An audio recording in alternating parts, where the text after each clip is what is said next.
Hello, అందరూ బాగున్నారా? నేను ఈరోజు మీకు చిన్న దోసకాయ చట్నీ ఎలా చేయాలో చూపించాలనుకుంటున్నాను. ఈ దోసకాయ ఈ ఆకుపచ్చ ఉండి చిన్న చిన్న ఉంటాయి. ఈ దోసకాయ చట్నీ చాలా బాగుంటుంది. ఈ చిన్న చిన్న ముక్కలుగా కోసుకోవాలి.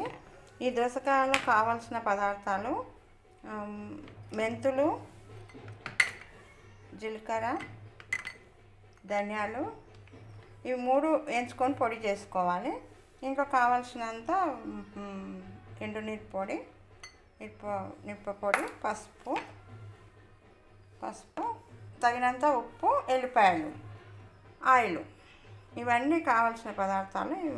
ఇవి మొత్తం ఆయిల్ని వేడి చేసి పోపు చేసి నీరు పొడి ఇవన్నీ కలుపుకోవాలి. నేను చూపిస్తాను. ఈ దోసకాయలు ఇలా చిన్న చిన్న ముక్కలుగా కోసుకున్నా. దీంట్లో ఒక్కటి చేదు ఉన్నది, చేదు చూసుకొని కోసుకోవాలి. అన్నీ ఒకటే సైజుగా చిన్న చిన్న ముక్కలు. నేను ఇంకా పెద్దగానే కోసినా కానీ ఇంకా కొంచెం చిన్నగా కోసుకున్నా ఏం కాదు.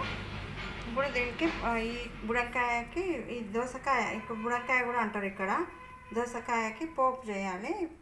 ఈ పోపు స్టవ్ వెలిగించి బాండి పెట్టి ఈ పోపుకు ఈ గ్లాసుడు ఆయిల్ పోస్తున్నా. ఈ గ్లాసుడు అయితే సరిపోతుంది అనుకుంటున్నా. ఈ గ్లాసుడు ఆయిల్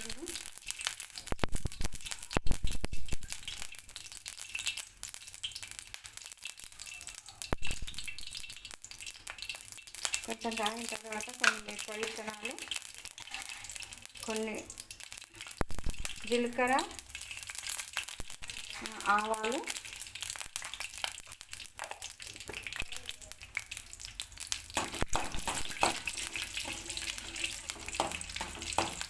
కొంచెం ఎర్రగా కావాలి. కొంచెం ఎర్రగైన తర్వాత అల్లం వెల్లిగడ్డ పేస్ట్ వేసుకోవాలి.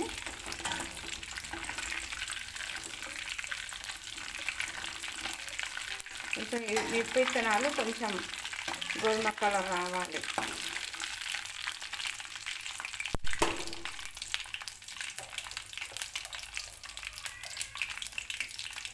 కొన్ని ఎల్లిపాయలు వేస్తున్నా.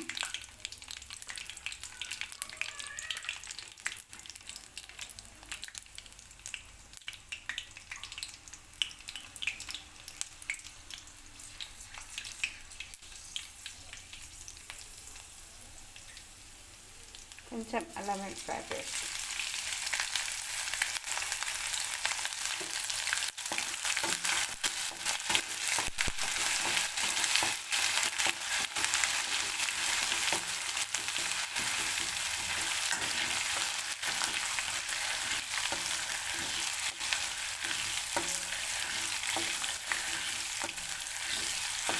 ఇది ఇంకా కొంచెం అయితే మంచిగా పోపు అవుతుంది.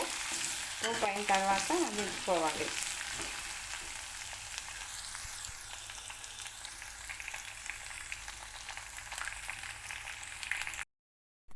ఈ పోపు చల్లారనివ్వాలి. పోపును చల్లారిన తర్వాత ఈ పోపులో ఈ గ్లాసు మిరపపొడి, కారం, అలాగే ఈ ఉప్పు సగం గ్లాసు వస్తే సరిపోతుంది. మళ్ళీ ఎక్కువ అయితే ఎక్కువ ఉప్పు అవుతుంది.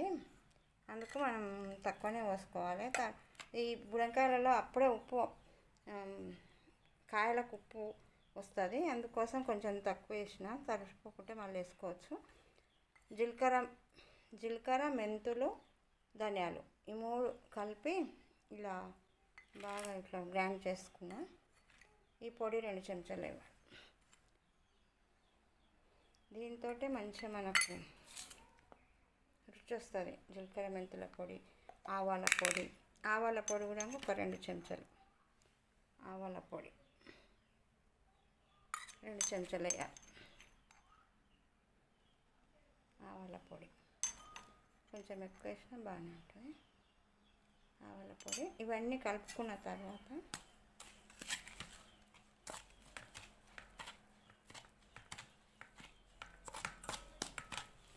ఇవన్నీ కలుపుకొని ఈ దోసకాయ ముక్కలు కలుపుకోవాలి. ఈ దోసకాయ ముక్కలు దాంట్లో విత్తనాలు ఏం తీయొద్దు. ఒకవేళ చేదు ఉంటే తీసుకోవాలి, లేకుంటే ఏం తీయకుండా ఈ విత్తనాలతోటే టేస్ట్ వస్తుంది.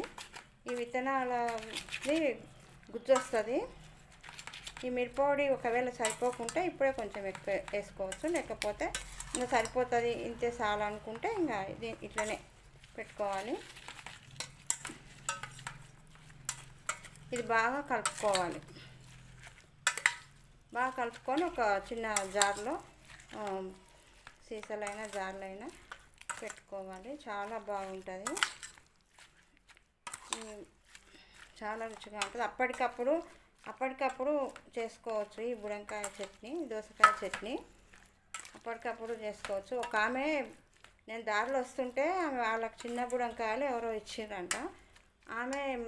ఆమె నా వీడియో ఉసిరికాయ చట్నీ, కరివేపాకు పొడి చట్నీ చూసిందంట, కరివేపాకు పొడి అవి చూసిందంట.